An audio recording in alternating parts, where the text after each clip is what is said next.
ഈ ഹോമിയുടെ ഗുളിക കഴിച്ചുകൊണ്ടിരിക്കുക. ഇന്ന് പോയി കണ്ടിട്ട് വരുന്ന വഴിയാണ്. പുള്ളി പറഞ്ഞതേ ഇനി ഒരു 7 ദിവസം കൂടെ കഴിഞ്ഞാൽ ഇത് മാറുമെന്നാണ് പറഞ്ഞേക്കുന്നത്. അതെ, ചുമ മ്യൂട്ട് ചെയ്ത്. അപ്പോൾ ഞാനീ പറയാൻ പോകുന്ന കാര്യങ്ങളൊക്കെ കേൾക്കുമ്പോൾ ഒരുപാട് കഷ്ടപ്പെട്ട് എൻട്രൻസൊക്കെ എഴുതി പഠിച്ച് കയറി വന്ന് കുറച്ച് പിള്ളേരെയും ഇപ്പോൾ പഠിച്ചുകൊണ്ടിരിക്കുന്ന കുറച്ച് പിള്ളേരെയും എന്നാൽ കുറച്ച് ചേച്ചിമാരെയും കുറച്ച് അമ്മമാരെയും ഒക്കെ വേദനിപ്പിക്കുന്ന കാര്യമെന്നറിയാം. പക്ഷെ അത് പറയാതിരിക്കുന്ന നിർവാഹമില്ല. കാരണം ഒരു സൊസൈറ്റിയെ മൊത്തത്തിൽ നമ്മൾ ഉന്മൂലനം ചെയ്യുന്നതിനേക്കാൾ നല്ലത് അതിൻ്റെ സത്യാവസ്ഥ നമുക്കറിയാമെങ്കിൽ നമ്മളത് റിവീൽ ചെയ്യുന്നതാണ് ശരി, അല്ലേ? അപ്പോൾ എന്താണ് ഈ പറയുന്നത്? ഞാനിപ്പോൾ ഹോമിയോയുടെ മരുന്ന് വാങ്ങിച്ചുകൊണ്ട് ഇങ്ങനെ വന്നുകൊണ്ടിരിക്കുകയാണ്. പഞ്ചാര മിഠായി. ഈ പഞ്ചാര മിഠായി പ്രകാരം ഞാൻ ചോദിക്കുന്ന 1, 2, 3 കാര്യങ്ങളുണ്ട്.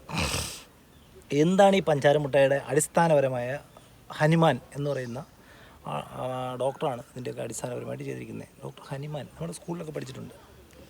ഇതിൽ പറയുന്നതെന്ന് പറഞ്ഞു കഴിഞ്ഞാൽ നമ്മൾ ഒരു സാധനത്തിനെ എടുത്തിട്ട് അതിൻ്റെ 100-1 എടുക്കുക, എന്നിട്ട് വീണ്ടും അതിനെ ഇങ്ങനെ പൊട്ടൻസി കൂട്ടുക, കറക്കുക, എന്നിട്ട് 1000 നോക്കുക, വീണ്ടും അതിനകത്ത് കളയുക, വീണ്ടും ഒരു തുള്ളി എടുക്കുക, വീണ്ടും ഇങ്ങനെ വയ്ക്കുക. അങ്ങനെ ഉണ്ടെങ്കിൽ കേരള സ്റ്റേറ്റ് ബിവറേജസ് കോർപ്പറേഷൻ നാളെ രാവിലെ ഷട്ടർ ഇടും. സംശയമുണ്ട്? കാരണം ഒരു ക്വാർട്ടർ വാങ്ങിച്ചുകൊണ്ട് വന്നേ ഇതിനകത്തോട്ട് ഒഴിച്ചാൽ പോരെന്നേ. 1000-1, 10,000-1, ലക്ഷത്തിലൊന്നോ ഒക്കെ ആകുമ്പോൾ ഇതിൻ്റെ പൊട്ടൻസി കൂടുകയല്ലേ എന്നേ. എന്ത് പൊട്ടൻസി! ഇത് കേൾക്കുമ്പോൾ എനിക്ക് ഭയങ്കര മാനസികമായിട്ടൊരു ഭയങ്കര വിഷമം തോന്നാറുണ്ട്. ഈ 4-5 വർഷമൊക്കെ പഠിച്ച് ഈ പാവത്തുങ്ങൾ ഒരു ചെറിയ റാങ്കിൻ്റെ പേര് MBBS കിട്ടേണ്ടതാണ്, അത് കിട്ടിയില്ല. അതിൻ്റെ പേര് ആയുർവേദം, അതിൻ്റെ പേര് മറ്റേ, അതിൻ്റെ പേര് ഇത് താഴെ. ഇതാണ് ലോകത്തുള്ള എല്ലാ രാജ്യങ്ങളും ഈ പരിപാടി നിർത്തി. എന്നിട്ട് ഇപ്പോഴും ഈ പാവപ്പെട്ട പിള്ളേരെന്ന് പറയുന്നില്ല, ഹൈലി ബ്രില്യൻ്റായിട്ടുള്ള കുട്ടികളാണ് നമ്മുടെ ഈ എൻട്രൻസ് എഴുതി കയറി പോകുന്നത്. 1-2 മാർക്കിൻ്റെ പേര് മാത്രം അവരാ പറയുന്ന MBBS വിട്ടിട്ട് അടുത്ത ലെവലിലോട്ട് വരുന്നു. ആയുർവേദം കഴിഞ്ഞ് ഹോമിയോപ്പതി, ഇനി വേറെ ഏതെങ്കിലും പൊതി ഉണ്ടെങ്കിൽ അത് കൊച്ചു പൊതി, വലിയ പൊതി, ഇങ്ങനെ പൊതിയിലോട്ട് മാറുക. ഇവരെല്ലാവരും നാളെ അസോസിയേഷൻകാരെല്ലാം കൂടെ എൻ്റെ പേര് കേസ് കൊടുക്കാൻ വരും. നോ പ്രോബ്ലം, നിങ്ങൾ ധൈര്യമായിട്ട് ചെയ്തു. കാരണം എനിക്ക് നല്ല ഉത്തമ ബോധ്യമുണ്ട് നിങ്ങൾ പറയുന്ന കാര്യങ്ങൾ തെറ്റാണ്. നിങ്ങൾ എൻ്റെ പേരും അതിൽ കേസ് കൊടുത്തു. ഗോപൻ, നിങ്ങൾ കേസ് കൊടുത്തു. കാരണം എന്താണെന്ന് വെച്ച് കഴിഞ്ഞാൽ നിങ്ങൾ പറയുന്ന കൺസെപ്റ്റ് പ്രകാരം ഒരു സാമാന്യ മനുഷ്യന് നിരക്കുന്ന ഒരു ഇതല്ല നിങ്ങൾ പറയുന്നത്. കാരണം നിങ്ങൾ പറയുകയാണ് ഒരു 10 മില്ലി എടുക്കുക, ശരി വെച്ചു, മറ്റേ മെഷീൻ എടുത്തിട്ട് അടിച്ചു, അതിനുശേഷം അതിൽ നിന്ന് 1 തുള്ളി എടുക്കുന്നു, വീണ്ടും ഇത് കളഞ്ഞു, അതിനകത്ത് വീണ്ടും 100 തുള്ളി ചേർക്കുന്നു, വീണ്ടും അടിക്കുന്നു, വീണ്ടും അതിനകത്ത് 10 തുള്ളി ഇടുന്നു. എൻ്റെ പൊന്നു കൂട്ടുകാരെ, ഞാൻ ചോദിക്കുക, കടലിൽ ഏവനെങ്കിലും ഇറങ്ങാൻ പറ്റും? ഒരു ക്വാർട്ടർ വാങ്ങിച്ച് കടലിൽ കൊണ്ടിട്ട് തീർന്നല്ലോ. എത്ര പൊട്ടൻസി ആലോചിച്ച് നോക്ക്. ഇതിൻ്റെ 10,000 കണക്കിന് ഇരട്ടി പൊട്ടൻസി ആയി. കടലിൽ കിടക്കുന്നവനൊന്നും പിന്നെ മേലെ കയറി വരത്തില്ല, കടലിൽ പോകുന്നവനൊന്നും തിരിച്ചു വരത്തുമില്ല, പിന്നെ ചത്തു പോകുന്നല്ല പറഞ്ഞേ. ഞാൻ പറഞ്ഞത് ശരിയാണോ അല്ലേ? നിങ്ങൾക്കിത് തെറ്റാണെന്ന് തെളിയിക്കാൻ പറ്റുമെങ്കിൽ നിങ്ങൾ പറയുന്ന ഓഫർ ഞാൻ തരാൻ തയ്യാറാണ്. നിങ്ങൾക്ക് പറ്റുമെങ്കിൽ നിങ്ങൾ താഴെ കൊണ്ടുവന്ന് കമൻറ്റ് ചെയ്യും ഇത് തെറ്റാണെന്ന്. നിങ്ങൾ പറയണം പൊട്ടൻഷ്യാലിറ്റി, മരുന്നിൻ്റെ പൊട്ടൻസി ഇങ്ങനെ കൂടുതൽ കൂട്ടി കൊണ്ടുവരുമ്പോൾ അത് കുറയുവാണെങ്കിൽ ഇതിൻ്റെ പൊട്ടൻസി കൂടി, ഇതുകൊണ്ട് മരുന്നിന് ആപ്ലിക്കേഷൻ ഉണ്ടാവും എന്ന് പറഞ്ഞു കഴിഞ്ഞാൽ ഇതിനെ ഞാൻ ഒരു കാര്യം കൂടെ പറയാം. എന്തായാലും നിങ്ങളുമായിട്ട് നമ്മൾ ഉടക്കായി, പ്രശ്നമായി. അപ്പോൾ പിന്നെ ഞാൻ ഒരു കാര്യം കൂടെ പറയുക, യുദ്ധത്തിന് പോവുകയാണ്.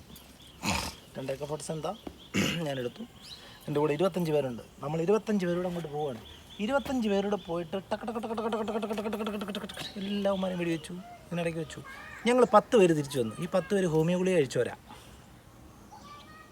നിങ്ങൾ ആലോചിച്ച് നോക്കി, ഈ 10 പേര് ഹോമിയോ ഗുളിക കഴിച്ചാലും ഇല്ലെങ്കിലും അവന് കുഴപ്പമുണ്ടാവാത്തത് കൊണ്ടാണ് അവൻ തിരിച്ചു വന്നത്. ചത്തവൻ്റെ കാര്യമൊന്നും പറയുന്നില്ല, അവൻ ഹോമിയോ ഗുളിക കഴിച്ചില്ലേ.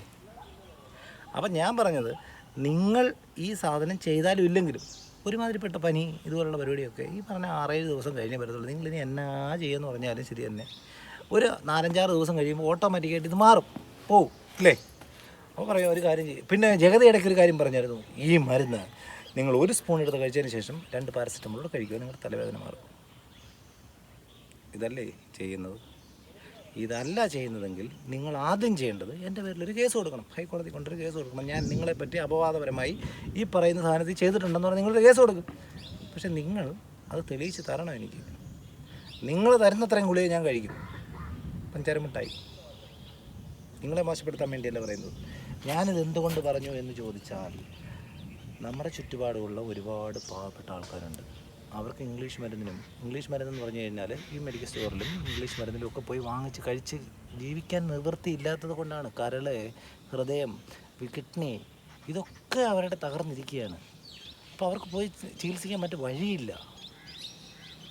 ആ വഴിയില്ലാത്ത ആൾക്കാർ നേരെ ചെന്നിട്ട് ഹോമിയോയിൽ ചെന്നിട്ട് 5 രൂപ 10 രൂപ കൊടുത്താൽ മതി എന്ന് പറഞ്ഞ് വാങ്ങിച്ച് കഴിക്കുമ്പോൾ അവരുടെ ലൈഫല്ലേ വെച്ച് നമ്മൾ കൊണ്ടാടുന്നത്? ആണോ? അല്ലേ? ആണെന്ന് നിങ്ങൾക്ക് തോന്നുന്നെങ്കിൽ നിങ്ങളിത് നിർത്തുക. നിങ്ങൾക്കല്ല എന്ന് തോന്നുന്നെങ്കിൽ നിങ്ങൾ എൻ്റെ പേരിൽ ഹൈക്കോടതിയിൽ ഒരു കേസ് കൊടുക്കുക. Please, it's A request. Thank you.